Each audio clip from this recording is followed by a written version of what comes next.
High বন্ধুরা, আমি রান্না করব বেগুন আলু দিয়ে মাছের তেল। এই যে কাতলা মাছের তেল, এই যে, আর এখানে এই যে ভাজা হয়ে গেছে আলু আর বেগুন। একটু মশলা করেছিলাম, এই মশলাটা দিয়ে দেবো অল্প করে 1 চামচ। মশলাটা দিয়ে একটু নেড়ে নেব। মশলাটা দিয়ে নেড়ে নিলাম, না হয়ে গেল মশলাটা দিয়ে কষানো। কেন দিয়েছি মশলাটা? মশলা না দিলেও হয়, দিলে ভালো হয়। মাছের তেলের যে একটা গন্ধ থাকে, সেই গন্ধটা থাকে না। আদা রসুন পেঁয়াজ বাটা, লঙ্কা বাটা, সব জিরা মিক্সচারে পেস্ট করে নিয়েছিলাম। মশলাটা দিলে কি গন্ধটা বেরো না, তাই মশলাটা দিয়েছি। মশলা দিলেও হয়, না দিলেও হয়, আমি দিয়েছি।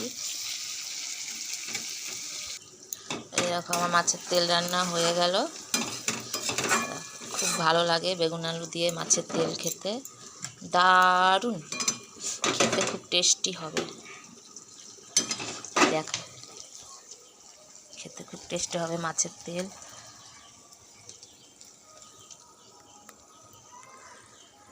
দারুণ।